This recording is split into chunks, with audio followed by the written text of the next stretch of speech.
SBP, Megastrap, and OG Bear. This is The Blend. Ah, shit. Awesome. But Damn, look at those sexy legs and that wood and that green and white. What the fuck are you talking about? The art you made me. Oh. You nasty, nasty motherfucker. Because, I do have something to talk about a Let's little hear bit. it. We gotta be recording first. We're doing both. Jesus, I can hear myself and I'm still hosting. Wait, are we recording now? Yep. Yeah, we're live at this point. Hello, everybody, and welcome to The Blend.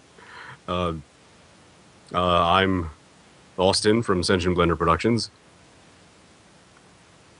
I'm OG Bear from OG Bear Incorporated. And I'm Megastrap. All right. The one thing that I wanted to talk about today is, I don't know if any of you guys have heard about it, but a wonderful, kind of interesting and quirky trailer for a Kickstarter project, a movie, came out, some odd ways back, called Kung Fury. I don't know if any of you have heard of it. Rings no bells. All right, well, it's very, very interesting and a whole lot of fun. It's Kung Fury. it reminds me most of Far Cry Blood Dragon in its style. That made its Kickstarter goal and was just released the full movie available on YouTube. I have not watched it yet. However, Currently looks at Kung Fury. I'm very excited to take a gander at it, and I would like to get your guys' opinion on Kickstarter as an enterprise or as a means of finding funding. Oh, Kickstarter. Kickstarter is good and bad. There's like good things and bad things. Yeah, exactly. Yeah, I don't know, man. It depends on what you're doing, right? I mean, potato salad Kickstarter, right? Like, what the fuck is that about? What's going on, Alan? Really, I'm not familiar with the potato salad thing. That was it was like Memorial Day or last 4th of July, and it was about some guy was like, I'm gonna kickstart potato salad, and I think he got like $20,000 or $30,000. You gotta be fucking kidding me. Absolutely not. Well, because So is he making his own potato salad now? Well, I don't remember exactly what he did with it. I'd like to think he did something good with it, but then he might not have. well, I remember actually, I think it was the last episode of The Blend. We were talking about Yuji Naka, or the guy, the original director of Castlevania Symphony of the Night, who kickstarted this new game, Bloodline or something, Bloody Blood. Bloodstained. Right, Bloodity Blood Super Turbo Championship Edition. And has reached his farthest stretch goal almost immediately. And we were having a hard time kind of getting a handle on that. I have done a little bit more research on that, and he actually had contacted investors previously to secure funding for the game, and they said that they would provide funding for him if he could provide proof of a market or interest in like the game. That there was interest in it. Yes. Shit. And I think that's why he created the Kickstarter page and a little Kickstarter trailer, and I think it just kind of exploded from there. So I can't really fault him for accepting all this money from both, fans like me and from investors looking to make a quick buck off of fans like me. I think you can, though, because there's a problem with that. Like, somebody was just saying, like, he probably could have done it the traditional route. And sometimes when you have an unlimited source, a large amount of money for a creative project, you start adding all these things into it, and you're not thinking as smart, you're not making as good decisions, and it can become bloated and a piece of shit. Okay. Well, that is true. That's a good thing, a good point, actually. The what's it called? even Yuji Naka, I'm so sorry if that's not his name. He is providing his backers with a variety of perks, I suppose you could call it, or input into the development of the game, depending on how much money they give him. So, if people give him more money, that the more money you have, the more influence into the game you have. So it could be that, But money doesn't necessarily mean influence. It's just more hands in the pot. Like if he's got investors, then they have a say, and if the investors have a say, then they're going to try and twist it so they can get more out of their investment. Which is what I think OG was going for when he said that it can become bloated. Like No, it wasn't about it, wa- investors. It was just about sometimes, like for example, when I was doing graphic design projects in school, and they were like, "Here are these set parameters. Now solve this problem." It's a lot harder to solve a problem when there's a set amount of parameters, and you have to think creatively and come up with different solutions than just saying, "Here, make this thing whatever you want." And use as much money or whatever else you want to do, and you get lost in like features or like you just keep adding and adding and adding and adding, and it just becomes like a piece of shit. okay, yeah, I see what you're saying, but the question that I was trying to pose, before you made that really salient point, was, I believe one of the perks is the ability to have to design a weapon and to have it be in game. Do you think that that is too much control taken away from a developer? Wait, do you think a developer should allow his fan base to have that kind of control over the development of the video game?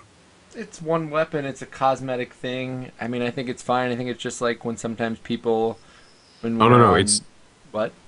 it's not one weapon. Anyone who donates that much money can do that. How much money was it?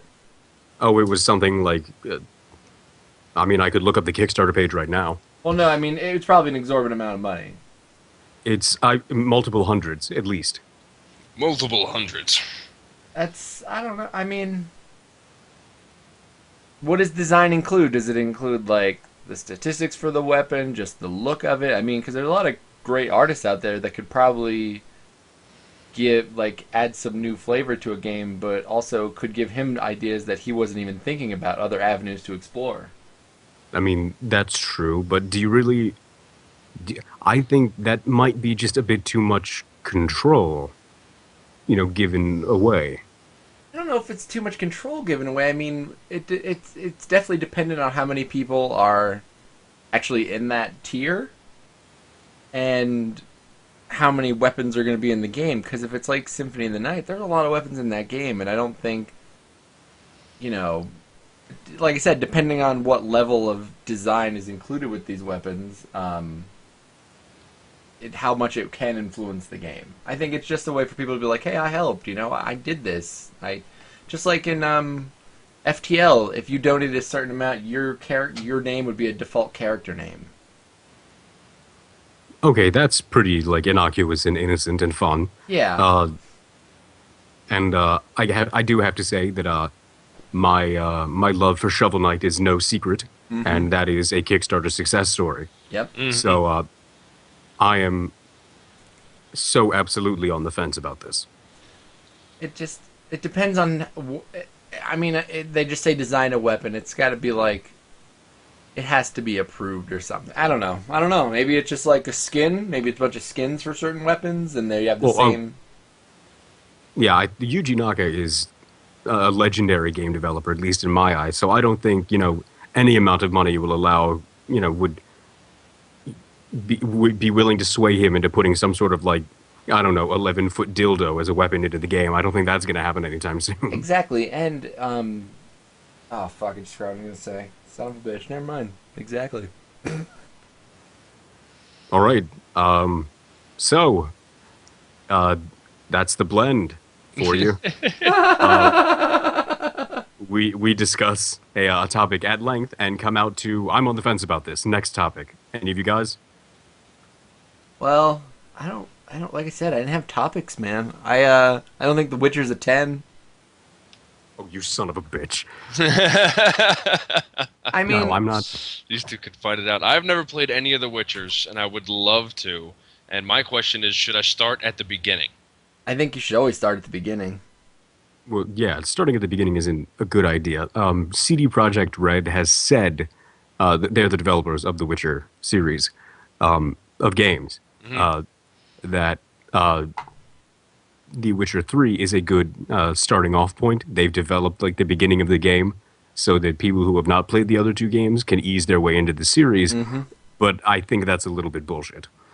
I Um, think I mean it's the most accessible of all the games, even though it's overwhelmingly huge. yeah, Yeah, you could hang out in White Orchard for days, but then once you get out into the real game, if you're not prepared for it, you're just fucked. oh, absolutely. And but I think, I mean, I just started reading the first book just a couple days ago, and I think you should play it from the beginning because I think there's something really good about playing a game from the beginning to the end because, you know, his Because story and things like that, but also how the game played. How did they change it? What other new things are they doing, you know? Like seeing Yeah, them yeah, grow definitely. as design developers as well. Yo, FD, welcome, sir. Yeah, that is true. And CD Projekt Red, actually, I have a bit of a soft spot for them because as game developers, they've only made those three Witcher games. Hmm. So to me, they're the only, in terms of like good to bad games. I'm making I'm using one of my videos on something I call weighing the scales, where I take good games to bad games of a developer, and that's how I choose the like how excited I am for like a new game they're putting out. And CD Projekt Red is actually the only game developer that is 100%.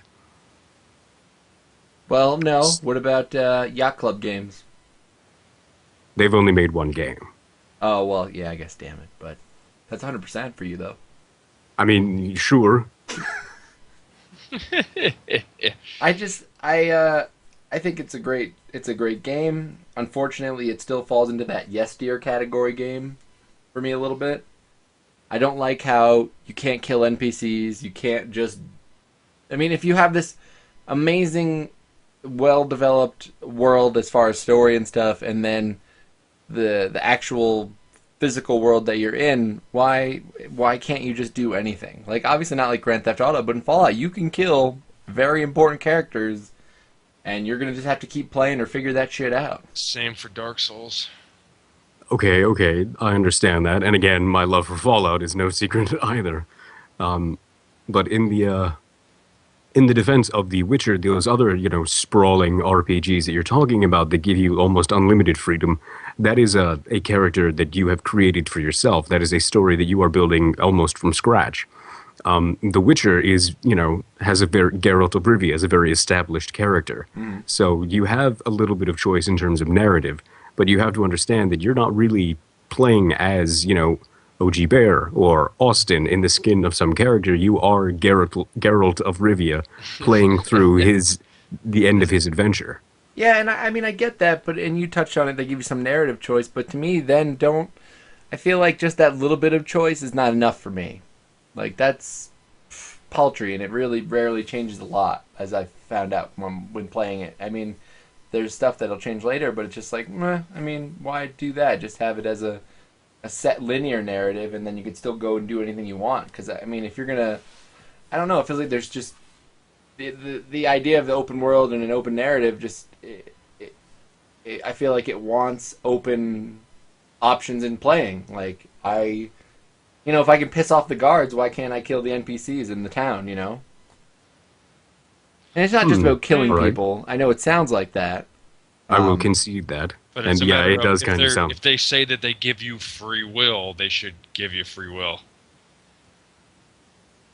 Well, and I think even with The Witcher, the stuff, it's not. There's so much gray area that I think being able to do more things, or maybe if there was a few more dialogue options or certain things where it's like you could create even more gray Well, area or more controversy in this I'll world give that's you already in turmoil. I'll give you one for this morning. I watched Frankenfunk play Dark Souls for the first time, like, in ages. He says he's played the game before, but not for more than, like, an hour, and he didn't really get very far. So, if you're familiar with Dark Souls, which I believe OG is, you know in the very first part where you meet the knight that's dying on the other side of the Yeah, yeah. wall, Yep. you know how the first thing he says to you is like, "Oh, you're not hollow." Okay, I'm glad, because I'm not gonna make it. Frank was like, you're not gonna make it, huh? And immediately hits the dude with his axe, kills him, and like picks up the Estus and the key that you need to continue the game. And you know, you can listen to guys spiel, and then he gives you the item, and then you can just leave him there, and he eventually dies, or you can fucking kill him, which is some free will. Yeah. You can kill any NPC for Dark Souls. So I thought it was funny for his, first playthrough. Didn't even listen to the guy finish. As soon as he heard, "Oh, I'm not gonna make it," I was like, "You ain't making it? Guess what? You did." And I laughed. It was pretty funny. I don't know. Maybe I'm just picking at it. I don't think it's a 10 out of 10. And it's not even the technical stuff. It's still kind of a yes dear game. I don't know. I don't know what makes those good or different. Like what's something that could be brought to it that's different. But I feel like even in Grand Theft Auto and Fallout and all these things, it's go here, do that, do this. Okay, now come back to me. Okay, here's your thing. Go forward. Like I think there just needs to be a change Something else. in those games somewhere. Like All right. Well, like a dynamic event that happens, or I don't know. Well, how do you integrate that is a good play or next question. Like if you feel that as opposed to just running back and forth between NPCs and going, okay, yes, dear, I'm going to go here and go there. How would you integrate that? How would you improve that? Well, I don't. I mean, I don't know. I'm just saying. I'm in case you had any ideas. and well, that also increases the dilemma that as more, such a heavily story-based game like The Witcher 3, if it gives you the ability to kill, NPCs, even story-based NPCs, almost indiscriminately, you run the risk of having a game stocked with characters that are less, cared for, less well developed, less fleshed out, and more kind of indisposable, having like a few funny moments and great dialogue, but altogether you don't, kind of feel for them or about them. And I will withhold judgment on The Witcher 3 until I get to the end. Yeah, but I can relate to that. But I feel like that's why I never finished Skyrim, because I never saw an end. It was just like, oh, here's a guy, here's another quest. Oh, here's another guy, here's another quest. Oh, you met this guy, you're getting another goddamn. It's like yes, dear, yes, dear, yes, dear. So I definitely feel the pain in that. well, I will say that I like The Elder Scrolls Oblivion far more than The Elder Scrolls Skyrim. The I agree story with in that. Skyrim is pretty shite. I've Yeah. never really played any of the older ones. I just kind of got it on sale on 360, dabbled with Mm. it for a little bit, and then was like, not for me. Oblivion is awesome. Most people say that when we talk about Yeah. I mean, The games. sorry, go ahead. Oblivion has characters that I still kind of give a shit about. Martin's my bro, and Joffrey is the shit on wheels. Martin's my bro. You all know Martin. Yeah, I he's clearly one of do the- Martin! Martin is exactly. God damn it. Damn, Gina! Obscure reference to game that they love. No, but if you played Oblivion, you would understand that. I never played Oblivion. I mean, well, that's So, I back can't. on topic. I can't think of a game that's. And maybe it's just being burnt out on certain video games, and that's probably why I play a lot of older, like, just simplified arcade games sometimes, is because it's just like. I don't fucking care about a story anymore sometimes, or like running back and forth, because I've done it so many times in so many different games, and Diablo, and fucking The Witcher, and Fallout, and the Elder Scrolls, and I mean even old SNES RPGs are the same thing, like Oh, go shit, here, I need go this here, picture. go here. all right. I will say that uh, a video game has to hold my attention. Any video game. For right now, The Witcher is doing that. Like oh, that's probably why I have played maybe an hour and a half of Dark Souls and maybe 4 hours of Dark Souls 2. But there was really nothing there for me in terms of motivation in order to like continue to see onwards until the end. I don't I don't see like video games as a chance to test my prowess or like overcome an obstacle unless that is an obstacle that I understand why I want to overcome it, like why I need to do it, not to feel good about myself, sure, but like that there's something that good will happen in the world, that I will be making this game world a better place, and I get into that shit, and Hmm. that's why The Witcher me tickles me in that funny place. Hmm. I wanna I I I He's wanna a Lord of leave. the Rings fan. He likes making the world a better place. I fucking want to leave Temeria a better place well, than when I arrived. well, and I mean, I see like, and I guess to the opposite argument is like, I want to fuck the place up. Like, Uh huh. I want to go to that world to do the things that I can't do in the real world. yeah, I Yeah, all right, mean, that's true. I guess I'm just living through the character and trying to do fucked up shit because I can't do any fucked up shit with any sort of outlet in real life, or I'll be in big trouble. That's true. Perhaps that's why I'm And such an asshole in Fallout. oh, living vicariously through a wastelander with a shotgun. Oh, I think abs- everybody does that from time to time. yes. I don't know. I'd like to bring something up. Go for it. E3. Who gives a fuck about it anymore? Yeah, I kind of raised my hand with that one. Hmm. It's Well, like for me, it's like okay, I don't have any new gen consoles at this point. I don't have a Wii U. I don't have a PS4. I don't have an Xbox One. Most of the stuff that comes out nowadays is crap, as far as I can tell. No offense to all the new game devs and stuff, but all the things that I seem to be liking nowadays are like the people that are trying to go retro. The older 2D games. Dark Souls 2 was nice. But like I want to get my hands on Axiom Verge. I want to play Shovel Knight. I want to go back and play the old Castlevania and the Mega Man games again. Like there isn't too much. Like I'm not gonna go die to play The Last of Us. I'm not gonna go die to play Evolve or the new COD. And I kind of agree. Like, there's very rare in the past couple of years of E3 have they thrown something on the screen that I've gone, I can't wait to play that. Like, where's the hype after Resident Evil 4? Because Resident Evil 4 for me was great. I loved it on the Cube. It was a lot of fun. When they announced RE5, it was like, yes, this is going to be amazing. And it was good. It was pretty good. Not the best. Definitely took it towards 6, which was terrible. But I agree with OG. There has not been anything that's really, really grabbed me in the past couple of years. yeah, I would like to say something on that, but before we do that, I'd like to bring you all in on my annual tradition, because apparently, and yes, this is true, that any game that I call for being at E3 is never there. You're like And the anti E3. this has happened many years. So for the past couple of years, I do this. Half-Life 3 at E3, calling it. And put that to bed. So what Wasn't I that leaked already? That's kind of like not spoilers. but aside from a couple of games that I'm got my eye on, like Fallout 4, yes, there is really nothing at E3 that makes me go, that wets my whistle, that's going to make me watch it live or something. But I'm willing to give the industry the benefit of the doubt this time, because there have been a couple of games that have surprised me in ways that I did not anticipate. I think. Sorry, go ahead. id Software, for instance, Wolfenstein: The New Order was not just a fun game to play, but it had a story that I really cared about up until it went a little shark jumpy with the whole magic Jew thing. And they will be, showing, I hope, probably, some footage of Doom, a game franchise that it will always hold a special place in my heart.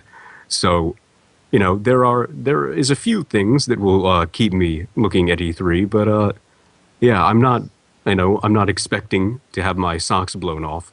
I'm not expecting another, Twilight Princess on the GameCube moment. Yeah, and I feel like the Um, only E3s that really matter anymore is when it's a new console cycle. See, I think this E3 is probably more important than the last one, because This is the first real good round. The rookies are out of the fucking pens and ready to start with what they've been working on for the past fucking year. Because I feel like when they came out, like Xbox One came out with what? Destiny. Crap. Don't get me started. There's a lot of people that really love it, and they're MMO grinders, and I'm not the MMOs are yes dears to me. Okay, we killed 9 cats. Let's go turn in the 9 cattails, and then run to the next guy, and then we got to go kill 12 birds. And we kill the 12 birds, and we run back, and we go to the next guy, and it's like, okay, I'm grinding. Yep. For me, E3, it's. I mean, and it's most of the stuff isn't even like in-engine things. It's just like all put on a super jacked up PC. Everybody's expectations get fucked up. Dark Souls 2 is guilty of this. The Witcher is being questioned about it. I don't care that much, like, because I'm not Assassin's like, oh my Creed god, Unity I don't was play bad. games for graphics anymore. Graphics are just good, you know? Exactly. Yes. Shit. I forgot what I was gonna say. Damn it. Sorry. No. Oh, right. Yeah. On the Destiny thing. I think I just have to get this off my chest. I fucking hate Destiny. Damn. It's kind of fun to play with a person, but it's very terrible to play by yourself.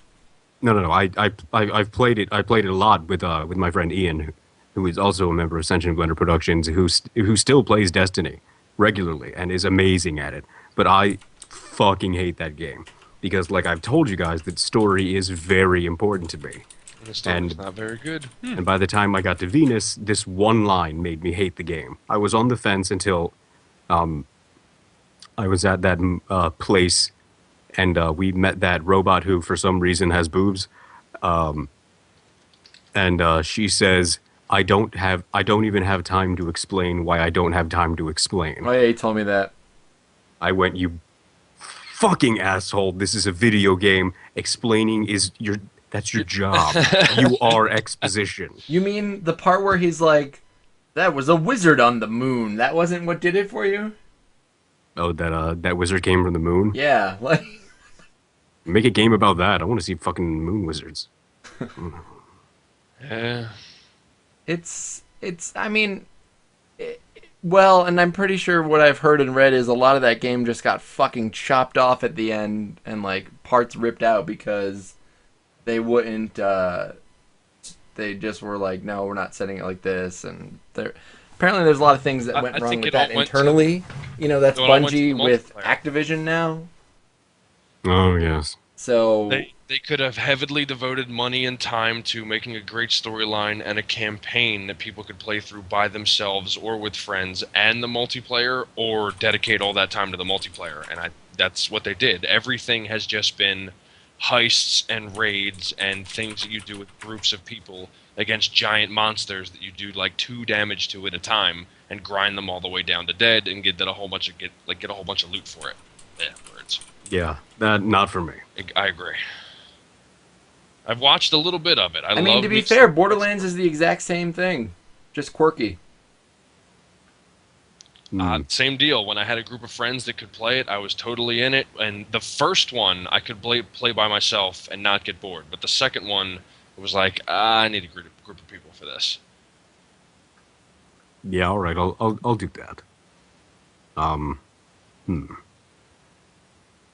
Maybe it's because I was spoiled by the second one, because in the first one I was basically playing through the whole game by myself, and the second one I started playing it with friends, and then it was, 6 months later and we weren't playing it anymore. Tried to play it by yourself, it didn't work so well.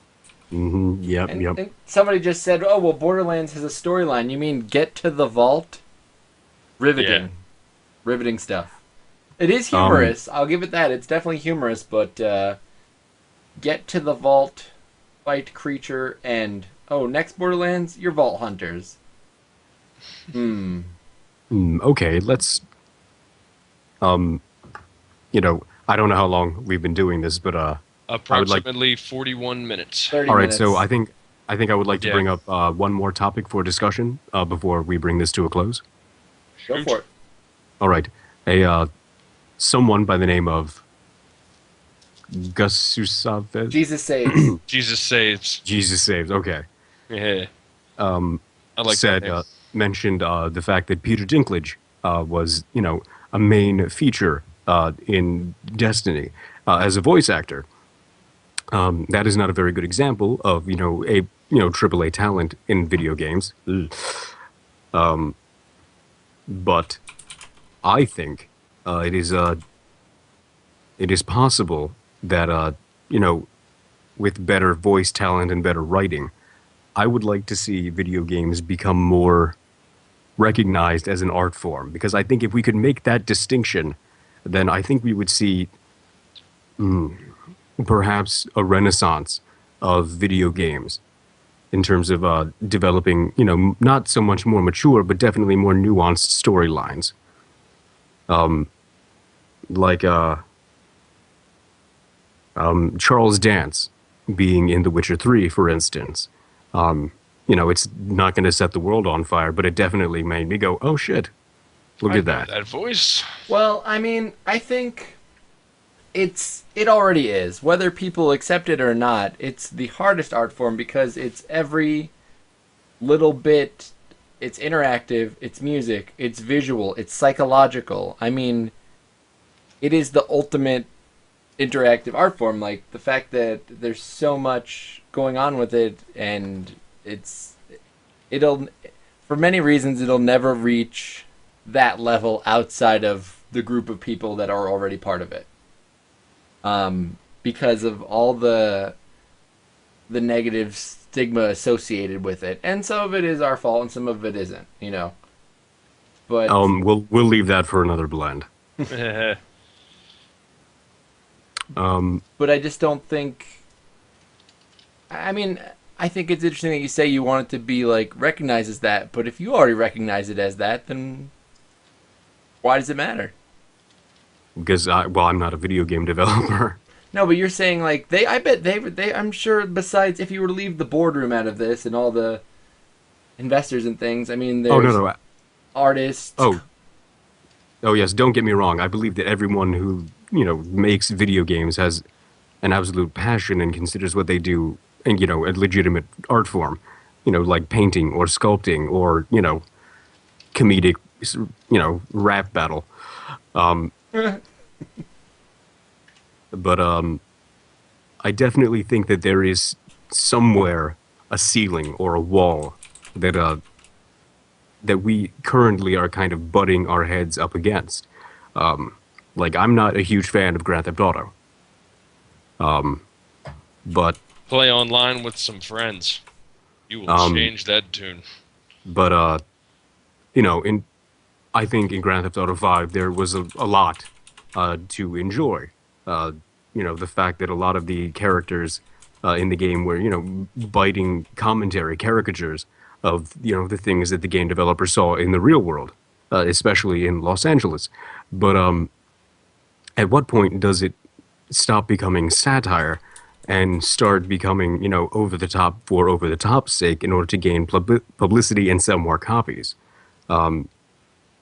Because I thought that, there were a lot of incredible characters and actually a very good story in Grand Theft Auto 5, but there was just something about it that kind of repulsed me a little bit about it.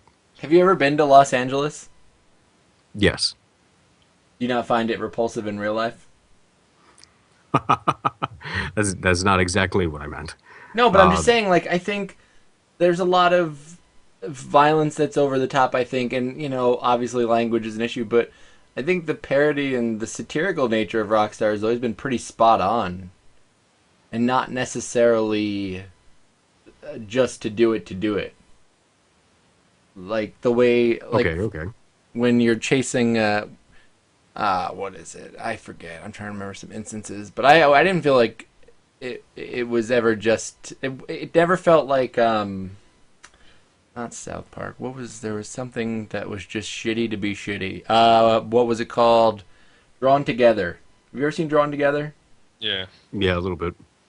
It is literally just shocking to be shocking. They tried to make it as like real and touch and go with like celebrity and Hollywood lifestyle, and I don't know if we're talking like about the same thing. that Drawn together, that's that animated you show. you get on the back of a motorcycle and chase a celebrity and try and take pictures of them. Try and make a Oh, right, yeah, call Trevor a hipster.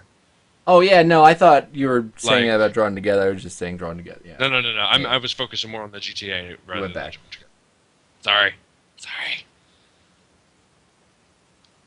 Okay, continue, my friends.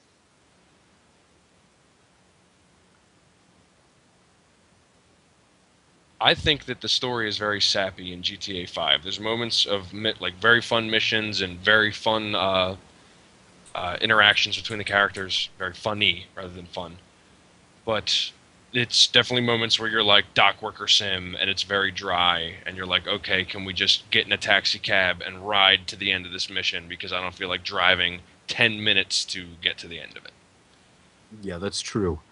Story in video games is still something that I really, really scrutinize, probably more than I should. Um, but I will say that I think the one video game story that I will unequivocally defend, even to a fault, even when I'm wrong, is the story of Spec Ops: The Line. I haven't played it. Um, Actually, it's on my list of games to play specifically for that oh, reason. oh God, it's so good. Um, so yeah, Would you like to talk about it a so little bit? um, I would rather you play it, and I would rather everyone at home play it. And then we talk about it. That perhaps next time on the blend. Um, I think that should be about all the time we have for today. We got a little while longer. Oh yeah? I mean, we're at 36 minutes on the recording. Okay, okay. A little behind the scenes action for you folks. Yes. Well, we can't really throw hand signals at each other. Like, Not quite. Need to put up the video in the Skype. Nah. I got a topic, unless we're going to continue what we were going on. No, Go go for for it. I've, speed run the 1001 Spikes game, and I'm planning on starting up some Super Mario Sunshine now that I finally got the HDMI adapter for the Wii. What would you guys speed run? nothing. Come on, that's not a good answer. I No, thought I you had mean, to said me, Mega no, Man. no, hold on. The only speedrunner I'll watch, it's not even, I don't really watch speedruns. I only watch speedruns when it's typically on, like, it's the NES games. But the I don't 880 speedrun, I wouldn't speedrun anything because I don't like bashing my fucking head against the wall over and over and Perfection. over and over and over for one pixel of time saved.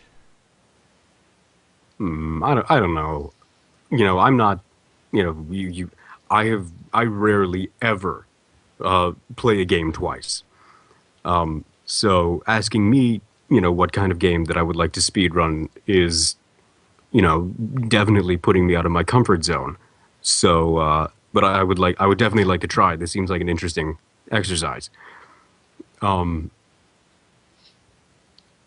I feel like the art of speedrunning, and it is kind of an art, is something that is absolutely lost on me. I don't understand. I understand that there's some, kind of like prestige, definitely some, bragging rights, definitely that you can get from, finding some way to, master a game or find some way to exploit it in some way that would, get you to the end quicker. Getting like a world record. I absolutely understand that.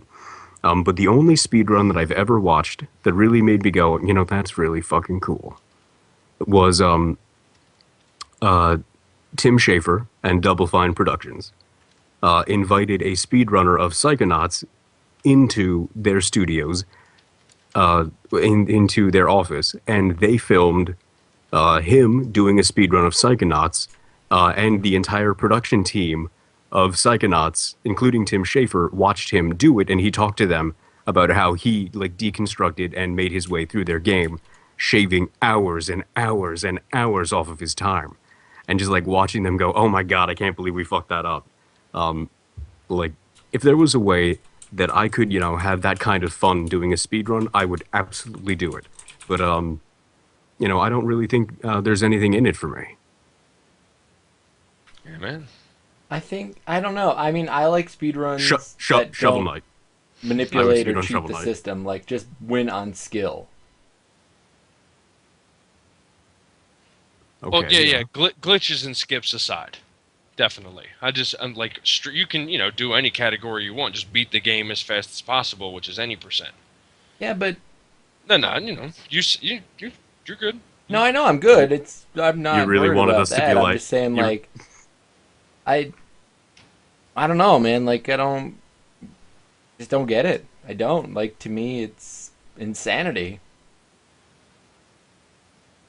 All right. doing the same thing over and over again without getting a new result. Getting the Yeah. same You result, you you expecting a re- different result. you really wanted us to be like, oh my god, speed runs, right? No, no, not at all. I was just curious. I knew that I've heard OG say that spiel before, but I was also thought that he said if there was ever a game I was going to do it to, it'd be Mega Man. But It maybe would be that. Mega Man X, but I still don't. Even then, I'm like, no, man. It's a fun game. It was fun to race you guys. Now, I'd race people in games. Well, okay, Here you go. that would imply like a group effort, or joining some sort of turning a game into another game of sorts. But just playing a game to get through it faster than you got through it last time, I don't understand that. But to get through a game, like on the clock against somebody, like when you're in a room, like a like man versus man, I understand, because that's kind of like the idea of fighting games in and of itself. The idea of competition, and video games have always inspired competition.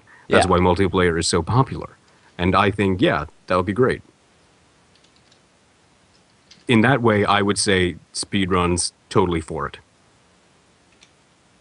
I think it's good that it brings a lot of awareness to a bunch of different charities, and it does a lot of good things, and it's a positive, but it's just not for me. I mean, I don't do things over and over and over and over again. Like, I'll play Metroid once, twice a year, play a bunch of games multiple times, but never. I don't know. Rapid fire. Yeah, it's to me when I'm playing a game, it's about enjoying the moment. Like, it's getting away from all the stuff, so I don't need to make it this more stressful thing, like getting better, getting faster, getting better, getting faster. Whether it's streaming it or not, even if it was just like at home with a little timer, you know. Yeah. I totally get the want to get better and faster at something. By the way, that's probably like me and my cookie clicker mentality. Because I played cookie clicker religiously.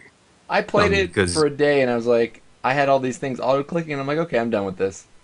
no, I'm like I gotta get more cookies, because you can. Well, and when you say that, like, that's kind of Okay. how I play The Witcher when I'm not thinking about murdering everybody. It's like, ooh, plant here. Ooh, what's this plant? Ooh, there's some bees over here. Maybe I should pick this up. Pick up this thing. Pick up that thing. I do love picking up Yeah, things. like yeah, but I can just say that I understand like the ability to get absorbed into a game and wanting to be the best, or find some way to be better, get better, do better. That totally, I understand that. Just, in terms of beating a game, in terms of speed, I don't know.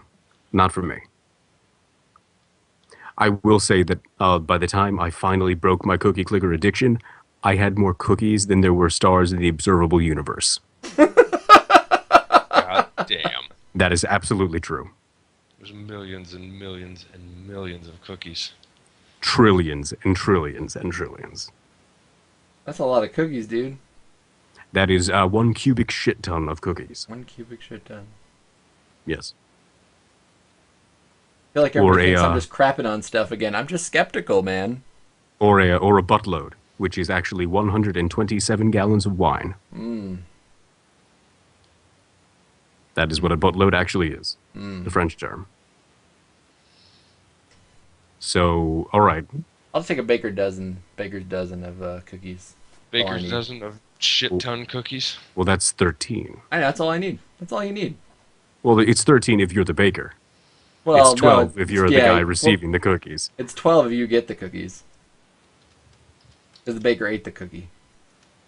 Exactly. All right. Nasty, nasty old jabber. What else is All right. going on? What's going on? It's happening. What have you guys been doing besides I'm trying gaming? to fight Gwen. I'm about to get this new job. I just got a new bed today. New comfy bed. What kind of Are we bed really? is it? Half off from Sleepy's bed. Split box spring so I can get it up the stairs bed. Pillow top I thought bed. you were like split box spring so I can get it up. Heyo. No, I was trying what you did the other day. You run full speed with a boner and then you stick it in between the mattresses. Oh yeah, I remember. I thought about that. I don't have enough room in my house to run full speed in my mattress and stick my dick in it though. Damn. So the new job, Every, that's pretty sweet. everyone has a cross to bear. Yes. Just a Um, matter of finishing that last week at GNC. all right, yeah, and I have been uh, actually most of what I do, at least for this week, has been channel related. Uh, I've been do. Oh, we haven't plugged Austin time. The three of us are talking with a big picture of the three of us. You can plug yourself. Yeah, we've been doing It's a the year lot of of Luigi, remember? Right. We've been doing just like recordings and recordings and recordings. Like when I lost my voice doing that mega stream, I didn't like slow down to get it back. I just kept doing more shit. So that's really what's been going on for me. So if anyone cares, our YouTube channel is about to receive a tsunami of new content. Nice. No. I've been watching my baby punch my wife from the inside. Oh, that's right. If you don't mind me, prying, when is the baby due? It is due September 29th. Oh, But it's the that's gonna weirdest be a thing, big man. month. Because she'll be like laying there, and she'll be like, "Put your hand on there. Put your hand." I'm like, "Okay." I don't feel anything. You didn't feel that? You didn't feel that? And I'm like, "No, baby hates me." But now Eh, it's punching and kicking so hard you can actually see it going through her, Yep. and I think the baby actually hates her.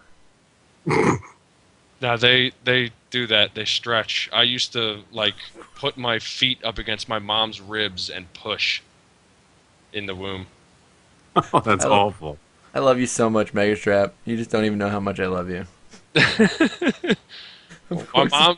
mom was like, "You were the devil." I was like, "What?" She was like, "You would put your feet on my ribs and push." And I was like, "Ah." I was like, "I'm sorry. I didn't know." Oh, let me guys tell you another fun fact about pregnancy. So, my Go wife for and it. I are sitting on the couch. I think we were either watching Jeopardy or Hell's Kitchen. I can't remember. But she was reading in her baby books and stuff. She's like, "Don't blow air in my vagina." I'm like, "Why would I do that?" She's like, "I'll die and it'll kill the baby." What? I was like, "Holy shit! Why would I ever do that to begin with? And why are Thanks, you babe. telling me this?" She's like, "It'll kill me and the baby. Don't blow Oh, air in does my that mean vagina. that I'm not a balloon." does that mean that today's straw play is out of the question? Oh, straw play has been out of the question. Yeah. Days. I couldn't believe it. If you ever get a pregnant partner, man, just be prepared to hear some crazy ass shit. Uh, the things men do for love. Dude, don't I blow my will. vagina. I'm like, okay, I'm not gonna blow in your vagina. Calm down. She's like, it'll kill me. It'll kill me. Do you want me to die? Do you really want me to die?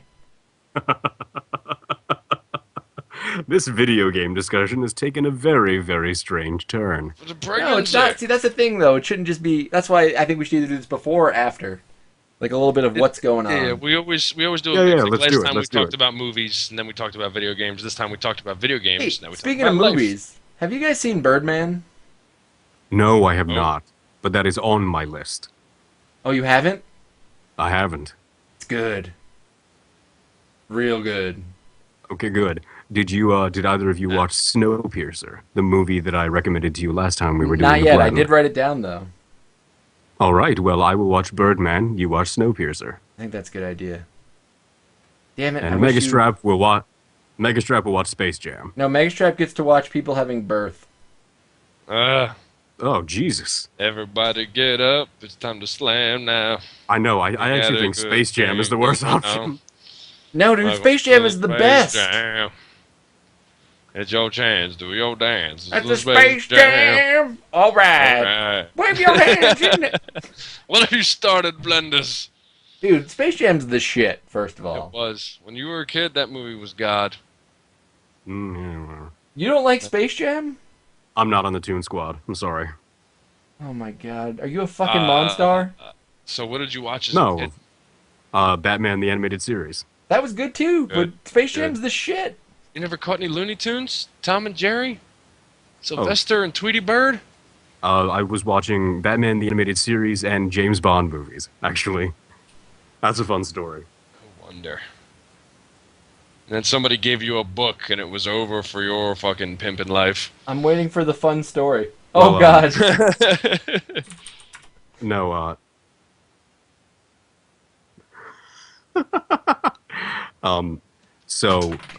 when I was very, very little, it was, the standard fare, raise your child on a steady regiment of baby food and Disney movies. Yeah, those Disney clamshells. Yeah. But one day, when we finally purchased the new technology that was a DVD player, dun dun dun, that my dad went out. He's like, "Well, we gotta find a fucking DVD to put in this thing," and he goes out, and he's gone for like 10 minutes. He's like, "All right, I was at the library, and it was no option. There was no choice." He comes in, There and he was has no choice. he has a copy of Doctor No. Like, it was when they were just converting like all VHS to DVD because they're like, we're gonna literally be shitting money. And they were. So that's one of the other things that I'll never forget what he said. He's like, "This is James Bond. Now watch this, Austin, because I'm about to blow your little mind." And I'm the biggest fucking James Bond fan. I fucking Yeah, I do love me some Bond. You are pretty big into James Bond. So let me Yep. tell you something. When you were getting your DVD in the player, I was working at a little old store owned by Viacom called Blockbuster Home Video. Woo!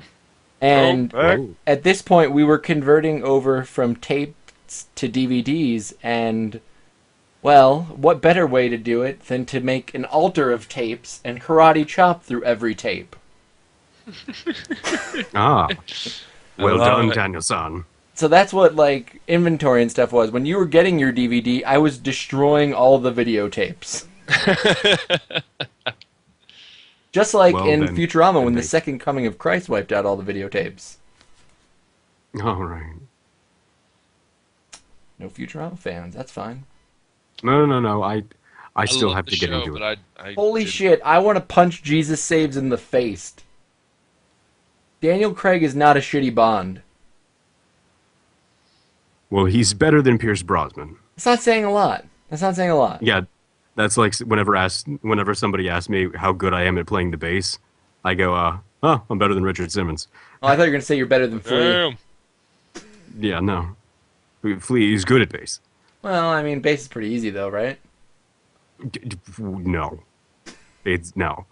That is a conversation for another. Frozen Mirage says, I like Daniel Craig, but I'm also biased because Layer Cake was the shit. I never saw Layer Cake. Pescaventros follows with, You're a shitty Bond! Well, I'm just gonna go ahead and say that Sean Connery is James Bond. Yes. All right. Oh, what? You like Roger Moore? Ha! Shut up. Or Timothy Dalton. Shut up. Oh, Timothy Dalton was, he was all right. Him and Pierce Brosnan look the Bond, but I feel like Sean Connery and Daniel Craig are essentially different time periods, identical Bonds. Pushy galore. It's not about the chat. It's about who's cashier. Do you expect me to talk? I mean, He had me at Pussy Galore. they have similar Mr. features, Bond, they're expect you to similar die. build, similar stature. They're essentially the James Bond of their time periods. Yes, but nobody oozed James Bond charisma like Sean Connery. Did anybody ooze Joker charisma like Jack Nicholson after Heath Ledger? Mark Hamill. No, just the voice. Mark Hamill's old. Oh, Mark Hamill's the voice, but I mean, Yeah, well, yeah. Mark Hamill is the Joker, in my opinion. I mean, he just is for now. Maybe one day my mind will be blown, but so far, no, It is not. It wasn't blown by Heath Ledger. it was kind of blown by Jack Nicholson, because I was like, why are you in this role? Why You is were it you? you weren't old enough to even question why he was in that role when it was out. I was like, yay, Tim Burton. Smack hands, smack hands. All right. Imagine I'm if reading Trip- some really, really terrible I was gonna things. say, the motto of bassists everywhere. All right, so how about this? Since we all kind of issued semi things to do, we should all actually do the one because that can always be a main topic. Right. So it's either going to be Snowpiercer or Birdman. Well, actually, that's kind of an interesting idea because Birdman is, it's not your typical movie. That's to be damn sure. I don't even But think it- there's cuts in it sometimes. But it is like a large theater release.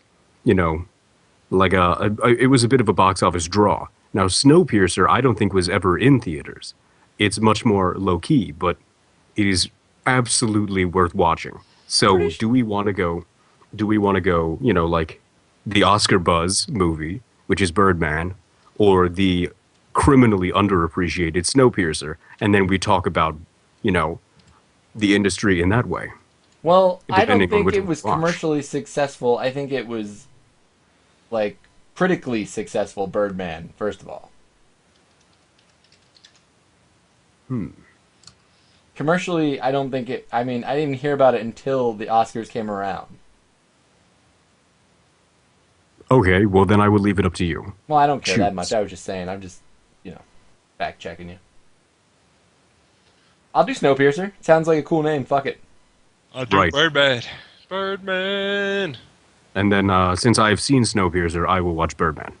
Birdman was hard to watch, in Grozar's opinion. Then Megastrap's got to watch both of them. God damn it. All right, that's it. That's so, it. Hello everybody. Hello, goodbye everybody. That was episode 2 of The Blend. Thank you for watching. I'm doing like the links and the clicking and the click on the blend if you want to see more blend. Haha, yay. That's it for today. We will see you guys next week. Yes, next week. I am Austin from Sentient Blender Productions. I am Megastrap. I'm OG Bear.